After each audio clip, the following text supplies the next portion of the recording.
So, like, this had to have been, like, 88 or 89, because I was still a teenager, and we were hanging out in Carson City, Nevada, and it's my friends, so there was, this is before Chris killed himself, so there was Chris Brown, who was a drummer for our band, Scott Hall, who was the guitarist for our band, and then Mark Swan, whose dad worked at the prison that I told you about. He was our drinking buddy and like our bouncer for the band.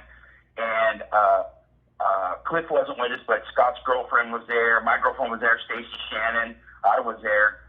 And what we were doing was we had turned off, when you're going down Highway 50 outside of Carson City, if you cut off, there's a little spot, and it goes by this river, and there's an old mining complex that's there. So there's a bunch of these little spots all over the place. We know where they're all at. So this one was cool. There's like a abandoned car that's all Swiss cheese. So we used to take automatic weapons out there and go shoot all the time and drink. So we bring like a keg of beer. So we're chilling and we're smashed, right? So we got firearms. We're kicking back. Everything's cool though.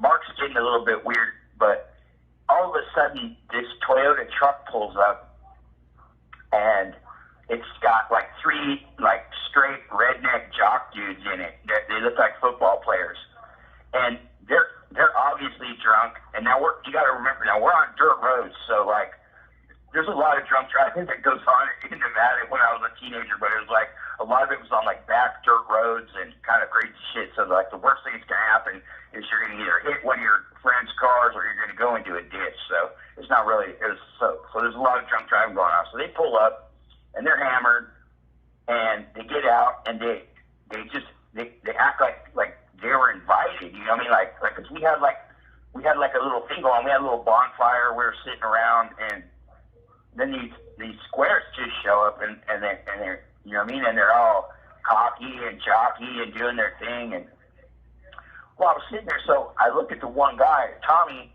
who, now I can't remember who his friend was that was with him, but the other guy that was with him was Chuck. So Tommy and Chuck and this other guy Tommy has a 357 Magnum in his hand, a nickel-plated, probably 6-inch barrel. He's got a medium frame revolver in his hand. He's got a revolver, and as he's talking and walking around all of us, the fucking gun is swinging around. So I'm just watching it. You know what I'm saying? Like I'm Hawkeyeing it because I'm like, okay, this guy is drunk, he's agitated, and he's like he's holding a firearm and it's loaded. I can see there's shells in the cylinder, so I can tell it's loaded. So this guy has a loaded firearm. He's drunk and he's agitated and he's waving it around. So I'm watching him like a hawk, right? So at the time I had this Colt Mark IV Series 80 38 Super Automatic that I just absolutely loved. It was a Secret Service weapon that they tried out for a while. So this thing's fucking hot. So I have it in my front waistband and I pull it out surreptitiously so no one can see, and I lay it on my lap and put my hand on it. So now I have a loaded firearm with a magazine that has 8 rounds in it, and I already have one in the chamber. So I got 9 rounds going. I'm ready to get this dude.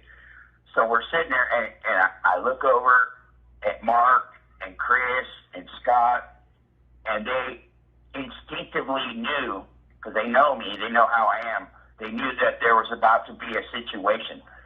So they kind of quietly like stepped into the background. Chris got his Mini 14 and had it trained on the guys in the truck because we didn't really know what was going to happen. We didn't know what was going to happen. So they didn't know I didn't know what I was going to do. So Scott and Chris and Mark, they back up into the shadows a little bit, and they got long guns. So they're all Mini 14s. Scott's got an AK-47.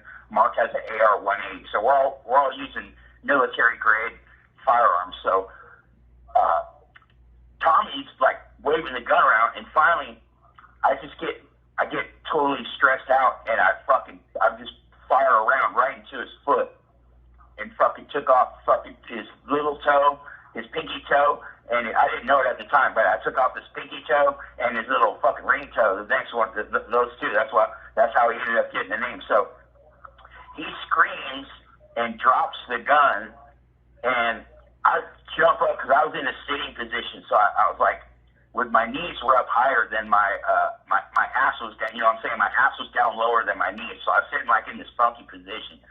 So his foot wasn't too far away from me, and I figured that was the safest bet, because I figured if I shot him in the foot, that it would fucking hurt like hell, and that he would drop his gun, and then my friends could rush in, we could make sure everybody else, you know what I mean, stayed cool. He was the only one with a gun, turns out, but so I shoot him in the foot. He screams, he drops the .357 Magnum. I rush over, knock him to the ground, and grab it, and stick it in my waistband, and train the gun on him. And then his friends are like scared shitless, right? And so we took old boy's gun, we searched the truck, see if they had any more firearms. They didn't. I confiscated his gun. I said, I'm taking your fucking gun.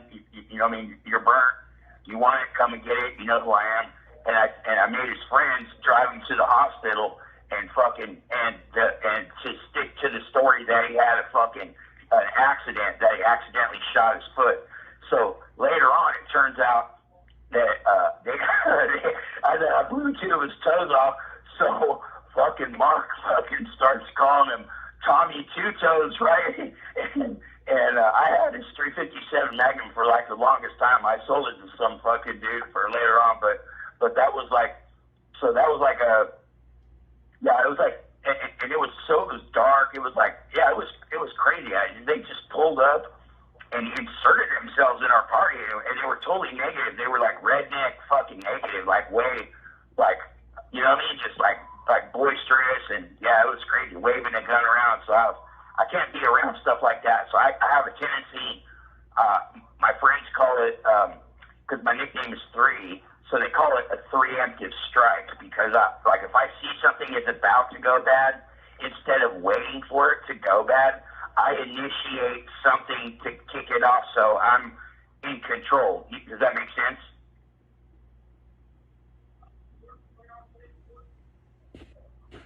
Oh, yeah. Are you there? Okay, I'm just checking if you're there. But yeah, so when something happens, that's what so I saw a potential for somebody to get hurt. I was like, okay, I don't want, I love my friends, so I don't want one of my friends to get hurt. So I'm always like, and I'm the designated dickhead. So anytime we have drugs or things we're not supposed to have and we get pulled over, all that stuff goes in my pocket, because I've always been the guy that went to juvenile hall, or the guy that was on probation, or the guy that went to prison. So none of that stuff phases me. So all my friends have, like, they're not square, but they don't get into trouble. They're not like I just get situations, right? But so I'm the designated dickhead. So I seen a situation that was ready to unfold in a negative way, and so I figured I'd take control of the situation. And I blasted him right in his right foot, and he was facing me, and I was sitting down, and his foot was like he had his cowboy boots on, and I just, because I had the pistol on my lap, and he's talking, and he's not paying attention, and the gun's waving around. I'm watching the gun, but I just did it real casually, like no one even really noticed, and then there was just this loud. The 38 Super Auto is loud. It's so loud. Oh my God! When I shot this dude here in Sacramento, it echoed throughout the whole neighborhood. It was so crazy. So this thing is loud. And yeah, and fucking, he went straight down. He screamed like a little schoolgirl and dropped his gun, and then it was all over. And then we wrapped it up, confiscated his firearm, told him he was burnt, and fuck, if he had a problem with it, he knew how to find me. I was pretty sure he didn't want any more of what I was dishing out, and he never did. But then Mark stuck him with the handle Tommy Two Toes, so that was like a joke around there, like, because fucking Three shot off two of his toes.